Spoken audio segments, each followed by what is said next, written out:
When Sophia was at her lowest, I would send her 520 every night, a number that had become my symbol of love. She accepted the money but never returned my affection.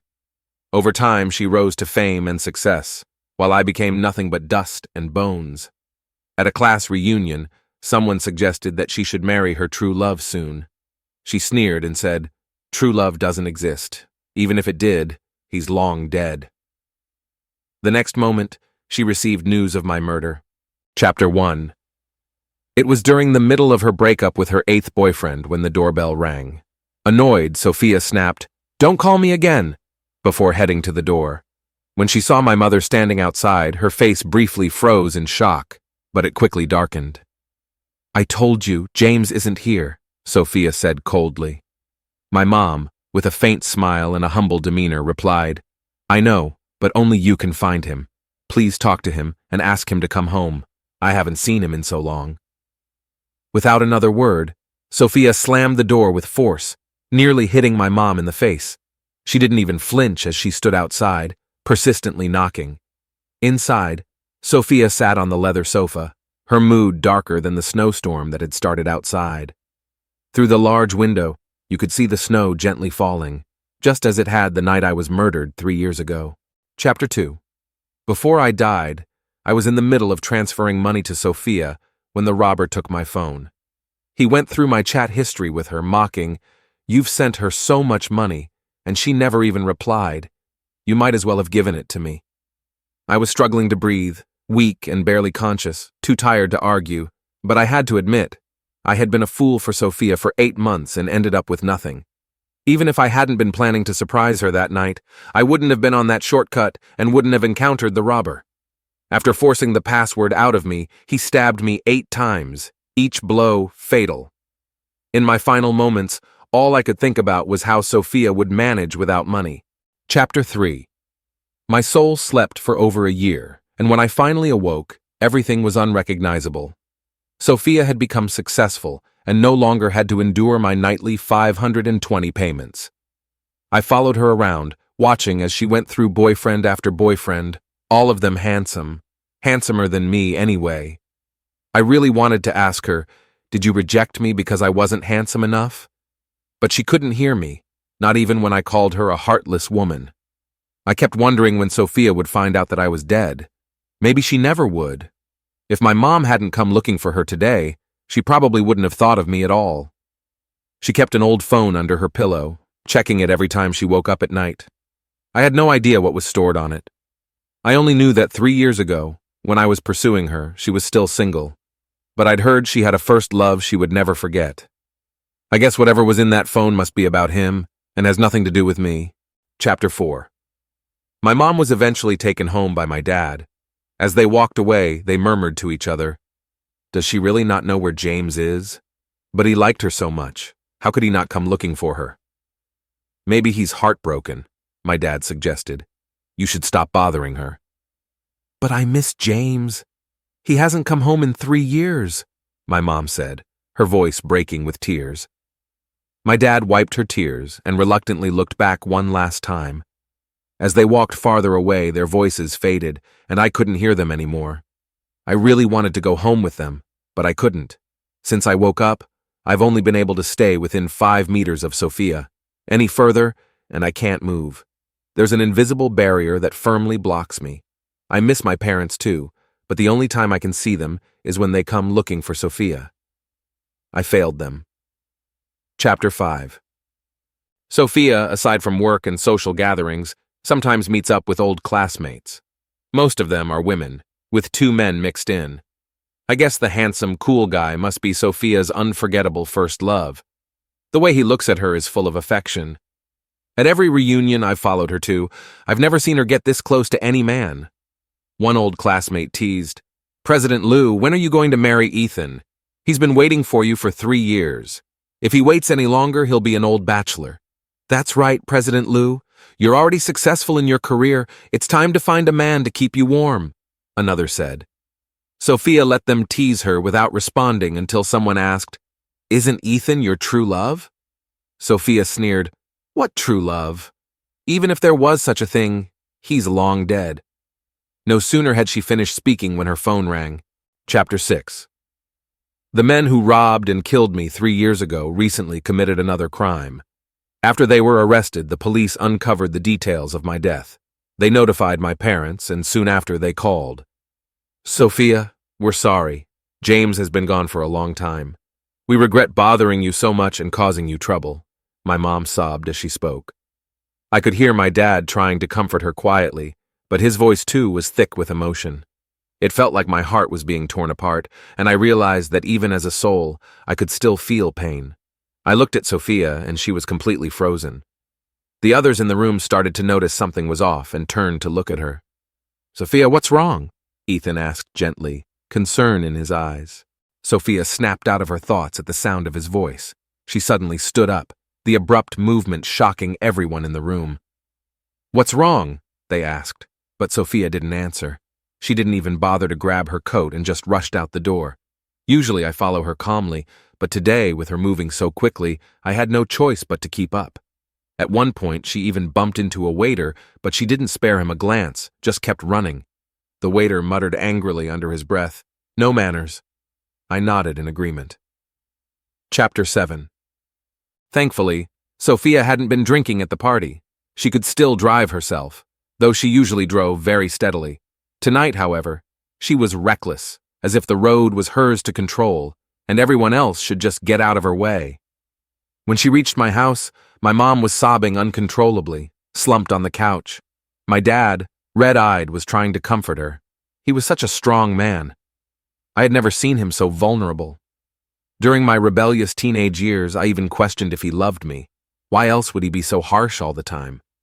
But seeing him bent over, overcome with grief because I wasn't there anymore, I finally understood. He loved me deeply. Sophia stood in front of them, her voice colder than usual, as though she were hiding something. "What happened? What about James?" she asked. My mom couldn't bear to hear my name, and as soon as she heard it, she burst into tears again. It was my dad, his voice hoarse and trembling, who finally spoke. "This morning, we were called to the police station. They found James's remains and confirmed his identity." "James's," Sophia murmured. "He was killed 3 years ago," my dad added, his grief choking his words. "When exactly?" Sophia asked. My dad couldn't speak anymore. He simply handed her the items the police had returned to them. Sophia took them from him quickly, reading every word carefully. It was only then that I learned the full truth. After I died, the robber had used my phone to create the illusion that I was still alive for my parents and Sophia. For 6 months, in his final message to Sophia, he cruelly wrote, "You're such a greedy, lustful woman. It's disgusting I've found someone who listens. Goodbye." Then he deleted Sophia from my WeChat. Did Sophia think I had moved on and found someone else? A thin sheet of paper detailed everything the murderer had done during those 6 months after my death. My parents and Sophia had been completely deceived. Later, the murderer assumed enough time had passed and all the clues were erased, so he discarded my phone and stopped caring. Only after that did my parents report me missing, but by then, so much time had passed, and the murderer was skilled at evading detection. It took the police 3 years to catch him. Even after subtracting the first 6 months, Sophia had never once thought to look for me. Not once. So now, why this immense grief over my death? Did she forget that she'd had 8 boyfriends since? Chapter 8. Then there was Ethan. Just as I thought of him, he called Sophia. "Sophia, where are you? You left your coat behind. Should I bring it to you?" Sophia's voice was cold. "No need. Just keep it for now. I'll get it next time." Ethan wanted to say more, but she had already hung up. She glanced at my parents as if she wanted to say something but held herself back. My dad, holding back his tears, slowly said, "We're going to hold a memorial for James in a few days. If you can, please come and say goodbye to him." Sophia didn't respond. My dad added, "We won't keep you any longer. You should go home and rest." With that, he lowered his head again to comfort my mom. The 2 elderly people leaned on each other, creating a sorrowful scene. I didn't want to leave. I wanted to stay with them, even if they couldn't sense my presence. "Sophia, can you stay a bit longer?" I silently asked. But she had already turned away. "Sophia, don't go. I pleaded, but she couldn't hear me. The door opened and closed, and she was already gone. I tried to stay where I was, but the invisible barrier pulled me out. "Dad, Mom." My voice turned into a faint breeze, brushing past my parents' ears, but they didn't notice. Sophia went home. Before she even got out of the car, I saw Ethan waiting by her door. He hurried to meet her, concern on his face. "What happened? You left so quickly you forgot your coat," he asked. I thought he would hand her the coat, but he didn't. He was clearly waiting for Sophia to invite him inside. But Sophia suddenly pulled out a cigarette and lit it in front of him. Ethan was stunned. I was just as shocked as Sophia. She didn't usually smoke, not even at social gatherings. The only time she ever touched a cigarette was when she had to set the right tone in front of someone important. But today, something was off. Was she losing control because of my death? I floated in the air, mocking her. "You ignored me when I was your servant for so long, and now that you know I'm dead, you suddenly love me?" She frowned deeply, finishing one cigarette, then irritably pulled out another. Just then, Ethan grabbed her hand. "Sophia, what's going on? You can talk to me. After all these years, don't you know how I feel about you?" Sophia looked up at him, staring at him intently. Were they about to confess their feelings for each other right after hearing about my death? It seemed like the perfect timing. I wanted to float back into the house, even though I couldn't go far. Moving just 5 meters away would be enough. I didn't want to watch them confess and embrace each other right in front of me. 3 years ago, I only pursued Sophia for 8 months, but in reality, my feelings for her started much earlier. If Sophia hadn't been blind, she should have realized it long ago, but she never accepted me, even after taking so much money from me. She never once spoke kindly to me. Now that she was successful, choosing someone handsome, someone she liked, seemed only natural. Yet I couldn't help but feel sad, a deep, uncontrollable sadness. I wanted to float back to my parents, to be with them, but just as I turned away, Sophia's voice reached me. Chapter 9. "Sophia, after all these years, you should know how I feel about you," Ethan said. Panic flashed in his eyes, but he stubbornly refused to admit it. "I don't understand. I don't like you," Sophia said clearly. Ethan was stunned. I was stunned too. If she didn't like him, then who was her true love? It couldn't possibly be me, could it? Sophia left Ethan and went back inside alone, not even bothering to grab her coat. Once inside, she walked straight to the bedroom, pulled out the old phone from under her pillow, and plugged it into charge. She finally turned the phone on. I didn't expect the lock screen wallpaper to be a picture of me. Sophia stared at the phone but didn't unlock it. Her head was bowed, casting a shadow over her face, hiding her expression completely. I couldn't see her face, but the tension in her posture made me guess she was in emotional turmoil. Could she really be sad because of me? I couldn't believe it. Curiosity gnawed at me as I wondered what was in the phone, but then Sophia suddenly pressed it to her chest, slowly lying down on the bed. She buried her face completely in the pillow, her shoulders shaking slightly. "Are you crying?" I asked, shocked, but she couldn't hear me. Of course, she didn't answer. Later, Sophia fell asleep. For the first time since my death, I entered her dreams. Although I had been with her every day, suddenly she could see me too. It was a bittersweet feeling of reunion. Sophia stared at me, unblinking. Then, unexpectedly, she smiled. I didn't know why she was smiling, only that she slowly approached me, opening her arms for a hug. "James?" Her voice was filled with cautious joy, like she was regaining something she'd lost. "You came back, didn't you? I knew you'd come back." "Why would I come back to find you?" I thought. "Because you love me," I replied. Sophia always knew I loved her. In the dream, we could talk freely, so I asked her, "Do you love me?" Sophia nodded. I smiled too, a smile so wide it brought tears to my eyes. I had prayed countless times for her to love me, but now, hearing her admit it, I couldn't believe it. Is this what love is? Ignoring someone for 2.5 years? Never searching for them? Having 8 boyfriends? Getting tangled up with Ethan for years? While I loved her, she never responded to me. I never thought about looking for anyone else. True love should be singular and loyal. I finally got the answer I'd always wanted, but now it seemed like I didn't care as much anymore. What mattered most now was being able to leave Sophia's side. I wanted to go back and check on my parents. I was so worried about them. Chapter 10. Originally, I had planned to ask Sophia in the dream to come to my house, but before I could speak, her phone rang, waking her up. The dream disappeared, and I could no longer talk to her. It was Ethan again. "Sophia, I was in a car accident." Sophia asked, "Where are you?" Ethan gave an address, one not far from her house. Sophia rushed over and found Ethan sitting in the snow. When she approached him, he suddenly stood up and hugged her tightly, so tightly it hurt. "Sophia, thank you. I thought you wouldn't come," he said, his voice filled with emotion, as if he were clinging to the last hope of his life.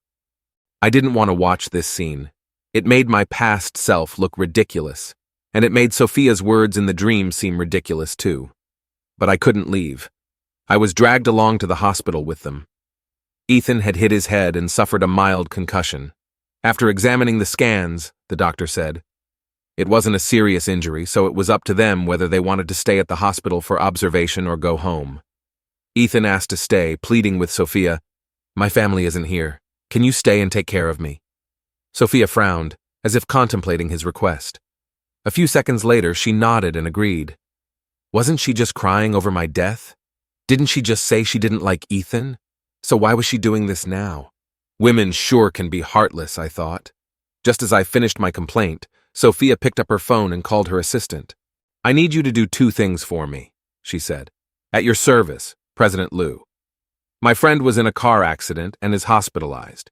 Find a reliable caregiver." "Understood. And I want to see someone." Chapter 11. The person Sophia wanted to see was the man who had robbed and killed me 3 years ago. Her assistant was quick to act. Early the next morning, she called Sophia back. "President Liu, it's all arranged. The meeting is set for 3 o'clock in the afternoon. You can go directly." I followed Sophia to the meeting. She took out my photo and showed it to the murderer. "Do you remember this person? The part of our chat history and the transfer records when I was sending money to Sophia seemed to have made a lasting impression on him." He immediately nodded and said, "Yes, I remember." "Can you tell me what happened then?" Sophia asked. The murderer chuckled, raising an eyebrow. "Who are you? What's your relationship with him?" "He was my lover." "Impossible," he said confidently. "He was single at the time." The murderer went on. "I even used his phone to chat with the person he was seeing for 6 months. I was that person." He stared at Sophia for a long moment. "It really is you. I saw your photo in his phone. You didn't look this glamorous back then." Sophia pressed her lips together without saying a word, but I noticed her hand clenching into a fist under the table. The man continued, telling her everything he saw on my phone. "I met Sophia when she was at her lowest point. From the day I confessed, I started transferring money to her every night. I would send 520 with a message. 'Will you be with me today?' At first, Sophia refused to accept it, but I insisted. 'If you like someone, you should spend money on them. Don't worry, I'll mark each transfer as a gift. It's a special number. Even if your business fails, I won't ask for it back.' Eventually, when things got tough, Sophia started accepting the money. She accepted every single transfer, but never replied with a yes. I kept going back and forth, wondering if she took my money because she had feelings for me, or if she just needed help and didn't like me. The story dragged on until the day I was murdered. After the murderer took my phone, he contacted Sophia but didn't send her any more money. Fortunately, by then, Sophia's career had taken off. Over the next year, it soared. When my soul finally awoke, I saw her, successful and confident, wearing designer suits and speaking effortlessly on stage. The struggles of the past were gone, replaced by elegance and calm. I secretly felt relieved. If I hadn't died, the Sophia of today would have surely despised me. Chapter 12. After leaving the police station, Sophia didn't return to the hospital. Ethan called her, but she didn't answer. She went straight home, finally unlocking that old phone. What I saw inside shocked me. The photo album was filled with pictures of me. Some I had sent her, some she had saved from my social media, and a few that she'd secretly taken during the rare times we met. All her chat records with others had been deleted, except for our conversations, which were all still there. After the murderer deleted her from my WeChat, she began reaching out to me again. "Where are you? Can we meet? There are some things I want to talk about in person. Can you ask that question you used to ask again today? I'm willing to be with you. I'll be willing tomorrow too. Have you really given up on me? You once said that if I got together with another man, you'd be angry. So why haven't you come to confront me after I've had so many boyfriends? Your mom came to see me. She said you've gone missing and she can't reach you. Reply as soon as you see this." She must have been out of her mind when she sent those messages. Everyone had a red exclamation mark. How could I see them? How could I reply? She also tried calling me many times, but of course, she could never get through. That number of mine remained active because she and my parents kept topping up the account. Every time Sophia added balance, she would ask on WeChat, "Still not ready to forgive me today?" Just like how I used to ask her every night. It was persistent, but hopeless. Chapter 13. That night, Sophia didn't sleep at all. She held that phone in her hands, sitting on the bed, moving to the living room, and finally ending up on the floor by the window. Outside, the vast night stretched on. The moonlight reflected off the snow, casting a cold, lonely glow that mirrored Sophia's mood at that moment. She had grown up an orphan in an orphanage, enduring a painful and dark childhood, bullied by other children and mistreated by the director. To her, I was the only one who ever showed her warmth and love, the one who appeared in her life suddenly, only to disappear just as abruptly. She would have preferred that I had stayed missing forever, rather than know I had been murdered. With that last shred of hope shattered, it felt as though her entire world had come crashing down. "James, I miss you so much," she murmured to the moon, unaware that I was right beside her. I reached out, mimicking the gesture of pinching her cheek, tilting my head as I softly called, "Sophia." But she couldn't hear anything I said. I could speak freely now, saying whatever I wanted without restraint. During the time I spent with her over the past year, I had never been happy. Watching her go through boyfriend after boyfriend, I thought she had long forgotten about me. If she liked me so much, why hadn't she accepted me sooner? If she had been braver back then, would our ending have been different? As I spoke to myself, Sophia suddenly got up and went outside. The snow had been falling for 2 days, and the ground was thick with it. She began building a snowman. As I floated closer to see, I realized the snowman resembled me, Sophia, then walked around to the back of the snowman and wrote 2 words on its back. True love. She stood in front of the snowman, staring at it. The cold air bit at her, and yet she didn't wear a coat. I urged her. "Sophia, go inside," but she didn't move an inch. She stood there, even hugging the snowman. By tomorrow, the sun would melt the snowman away, just like how I had completely disappeared from her world. Chapter 14. My parents quickly arranged the memorial service, eager to lay me to rest as soon as possible. Sophia came, but she was stopped at the entrance by my childhood friend, Oliver. "What are you doing here?" Oliver demanded angrily. "Get out! You don't deserve to be here to send James off on his last journey." Sophia's voice was hoarse as she spoke, but she didn't have a chance to say more before Oliver cut her off. "James liked you so much, even though you never responded to him. He was always sweet whenever he mentioned you. And what happened? He died on his way to see you." Sophia still didn't know the full truth. When I died, I wasn't just transferring money to her. I was also on my way to see her because the next day was her birthday. She happened to be working late that night, and I had planned to surprise her by celebrating her birthday. Of course, I also had a little ulterior motive. I wanted to be the first to wish her a happy birthday. I had mentioned this to Oliver before I left, so he remembered. The murderer also mentioned it at the police station, but Sophia, lost in her emotions at the time, probably didn't hear it clearly. Now that she heard it, her face showed the shock, as if she'd been struck by lightning. Oliver, still not satisfied, continued to curse her. "When James was alive, you didn't cherish him. Now that he's dead, you show up for his final farewell? Who are you trying to disgust, James or his parents? Now get out. If I tell James's parents about this, they won't let you stay to say goodbye to him." Oliver's threat worked. Sophia didn't try to go inside anymore. After all, this was my final journey, and if it became ugly because of her, she was afraid it would make me unhappy. Chapter 15. Sophia didn't leave, though. She just stood at the entrance of the memorial service, looking thin and fragile, standing alone, a stark contrast to the strong, confident businesswoman I had once known. My parents had dressed me in my favorite outfit from when I was alive, using it to replace my body during the final farewell.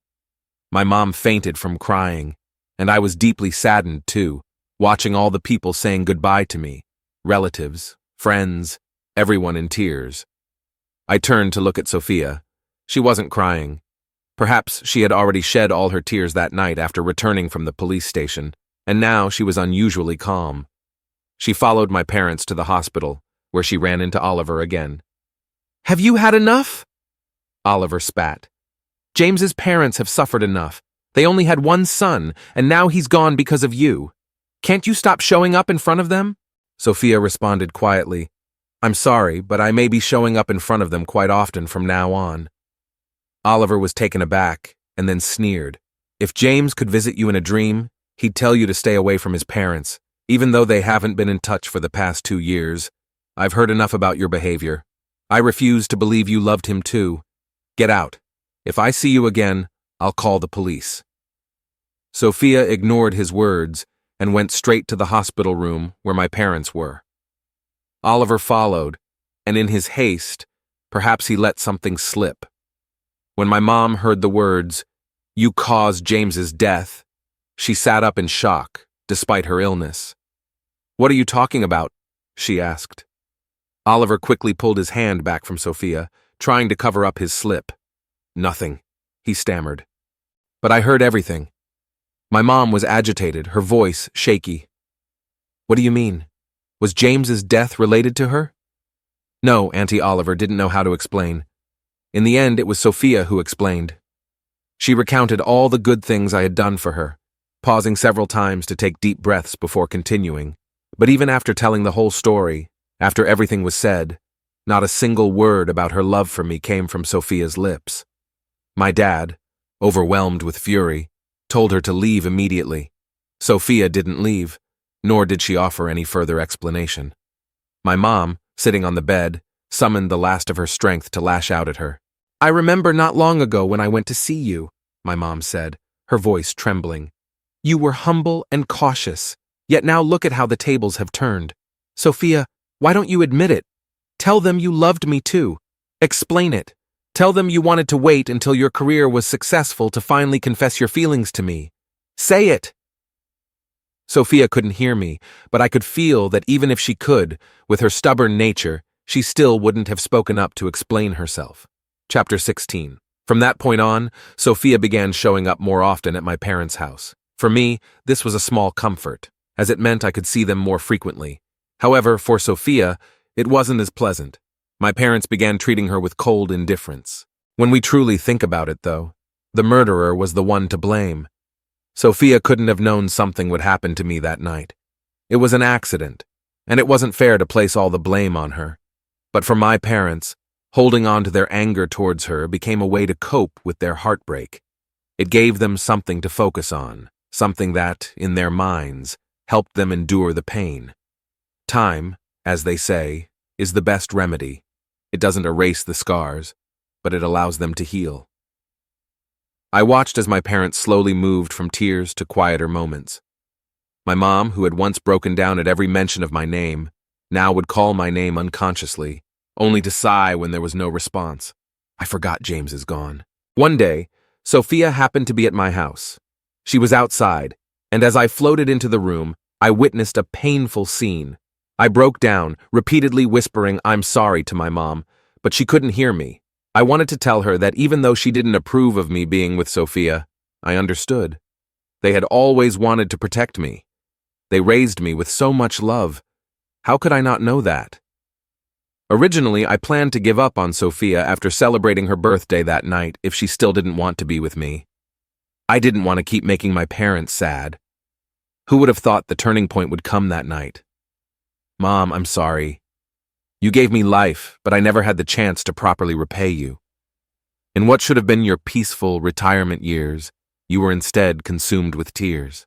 I collapsed, sobbing uncontrollably. My dad opened the door and entered with Sophia. This was the first time since the memorial service that my dad had invited Sophia into the house. He looked at her with a calm expression. "Miss Lou, we've seen what you've done these past few days. Some of what we said at the hospital was said in anger." Sophia nodded, her voice gentle. "I understand. I don't blame you." My dad took a deep breath. "Then please, don't come back anymore. Seeing you reminds us of James, and the memories are just too painful." Sophia froze. Her face clouded, and the light in her eyes dimmed. My mom, still nearby, sighed quietly, and the room fell into a heavy silence. After a long pause, Sophia bowed deeply and spoke softly. "All right, I won't disturb you anymore. Please take care of yourselves." My parents didn't accompany her out. Strangely, I didn't follow her this time. I stayed where I was. Could it be that I had finally been unbound from Sophia? Could I now stay with my parents for good? I felt a strange sense of relief. Chapter 17. After that night, Sophia didn't return, but Oliver began visiting my house more frequently. At first it was just once a month, but now it was 4 or 5 times a month. By this time I had gained the freedom to move, so I followed Oliver and discovered that he was secretly meeting with Sophia. "You need to stop asking me to deliver money," Oliver complained. "I'm running out of excuses. My parents know everything about our situation. If I keep delivering money, they'll start to get suspicious. When James was alive, you didn't appreciate him. Now that he's dead, stop with the fake act. Let this end here."